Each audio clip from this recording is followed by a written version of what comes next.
প্রিয় দর্শক, আসসালামু আলাইকুম।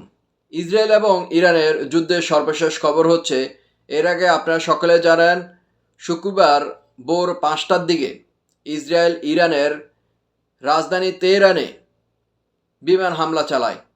এতে বেশ ক্ষয়ক্ষতি হয়েছে ইরানের। এর পাল্টা জবাবে কিন্তু ইরানে প্রায় 100 থেকে 200টি ড্রোন ইসরায়েলের বুকে পাঠিয়েছেন। তো এ নিয়ে খবর হচ্ছে, ইসরায়েলে পাল্টা হামলা চালাতে প্রায় 100টি ড্রোন পাঠিয়েছে ইরান।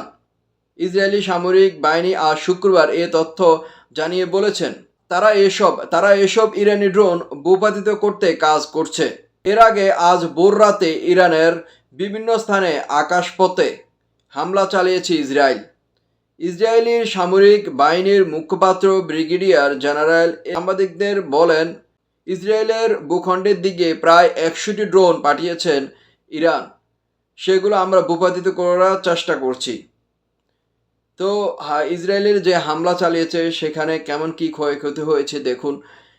ইরানে ইসরায়েলি হামলায় 200টি যুদ্ধবিমান অংশ নেয়, যেগুলো দেশটির ভিতরে প্রায় 100টি লক্ষ্যবস্তু আঘাত হানে।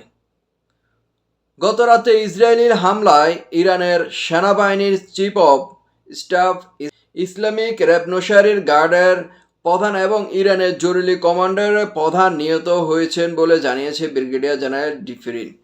বেশ ক্ষয়ক্ষতি কিন্তু ইরানের হয়েছে।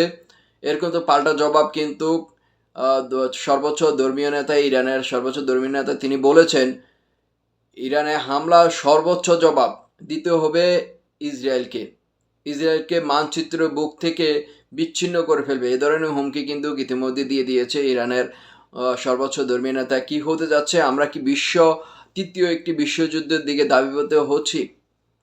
এর আগে কিন্তু আপনারা সকলে জানেন, ইসরায়েল গাজায় যে বর্বরতা চালিয়েছে, এইবার ইরানের উপরও সেরকম চালাচ্ছেন।